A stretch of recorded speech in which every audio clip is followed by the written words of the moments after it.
back to my channel. This is Brian Horror, not horror, so don't get it twisted. Hi everybody, how are you guys doing today? I am so excited to be here on a brand new episode of Where Are They Wednesdays. If you are new here to my channel, hi, my name is Brian. I do missing person cases, I do true crime, murder, and I also do paranormal cases, which I will be doing pretty soon on my channel. I keep saying that. I know I will probably upload one next week just so I can finally say that I have a paranormal video. So anyways, guys, today's going to be a new episode of a missing person case. Today I am going to do a cold case because this one is one of those cases that I always like watching over and over again, and it's honestly kind of scary in my opinion. So I was like, you know what, I definitely have to cover that case on my channel. So I'm just gonna go ahead and get started right now, you guys. So today we are going to be covering the case of Anthonette Cayedito. So Anthonette Cayedito was 9 years old at the time that she went missing. She was from New Gallup, New Mexico. She lived with her mother Penny Cayedito and her two younger sisters Wendy and Sid. Annette, she was a very smart young girl. She was very happy and she used to take care of her two younger sisters. She was basically kind of like the second mother of the house. She was very motherly to her younger sisters when her mother wasn't around, and she always helped around and she always listened. On April 5th of 1986, Antoinette's mother Penny decided to go out with her girlfriends and have a night out. I believe she went to a bar to get some drinks, catch up with her friends. So she did get a babysitter to babysit Antoinette and her two younger sisters. In the meantime, her mom did come around midnight back to the house, where Antoinette, of course, and her younger sisters were still awake. The two younger sisters ended up apparently going to sleep, and the mom did stay up a little bit more with Antoinette. I guess they were talking a little bit until Penny was very tired and decided to head to bed. Sometime maybe like around 2ish, 1:30ish actually. I think it was 1:30ish. She decides to go to sleep. Penny then wakes up at around 7 a.m. in the morning to wake up Antoinette and her two younger sisters because they did have a Bible study. But to her surprise, she did not find Antoinette in her room. But at first she didn't think it was alarming because she just thought maybe Antoinette was around the house somewhere. So she decided to wake up to her two younger daughters, and to then where she proceeds to look for Antoinette, and she does not find her in the house. At this moment she starts panicking a little bit, so she decides to check with the neighbors to see if Antoinette maybe had been with the neighbors, because apparently one of the neighbors had lost her dogs and all the neighborhood kids were just basically trying to find this dog and help the neighbor out. So she thought maybe Antoinette was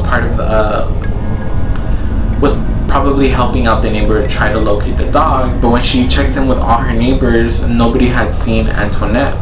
So this is when Penny starts really panicking and she dials 911 and explains to them that her daughter is missing. A witness does eventually come forward, which is one of Penny's neighbors, saying that around 6:30 or 7 a.m. in the morning, she had seen like a brown truck parked in front of the Cayeditos' home, which to her was suspicious, but she didn't really think anything of it, so she didn't like look to see what was going on. She just decided to go on with her day or her morning and minded her own.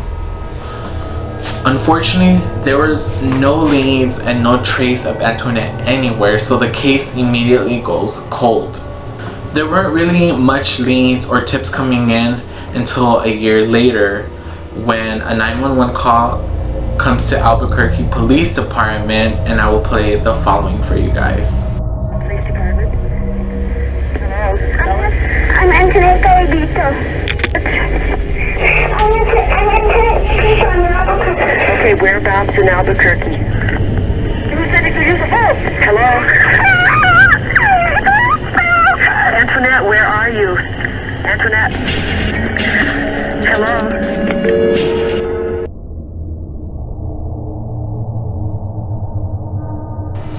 Unfortunately, the call was too short, so the police were not able to trace where the call came from.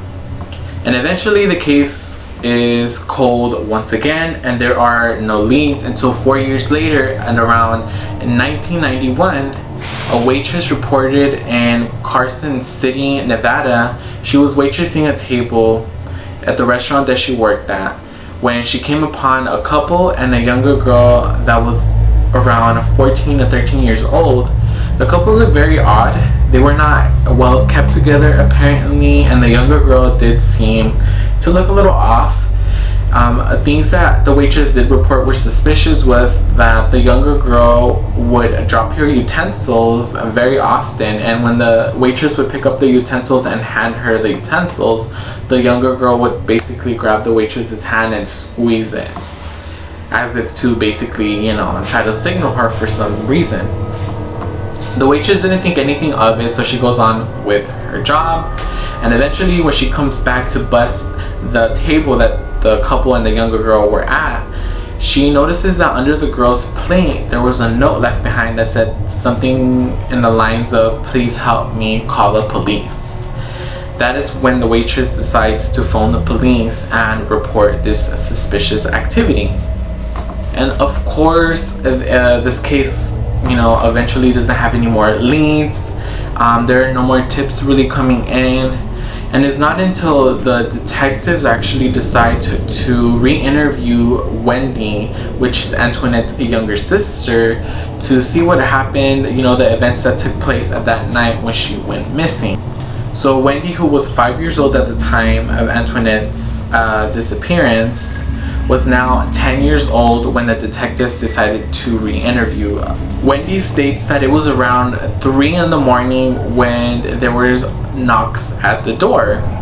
Antoinette gets up because she was still awake during this time, and Wendy follows behind her to where Antoinette goes to answer the door, and she asks who's there.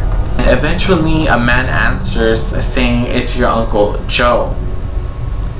To where then Antoinette opens the door, and Wendy reports seeing 2 men grabbing her sister, kicking and yelling and screaming to let her go. They basically put her in a brown van and take off. When police ask Wendy why she hadn't reported this 5 years prior, she basically was saying that she was too scared to say anything because she was really young at the time and she didn't think people were going to take her seriously or that she was going to get in some sort of trouble. Eventually, there's not really anything else that comes more forward to this case. The case has been cold ever since then.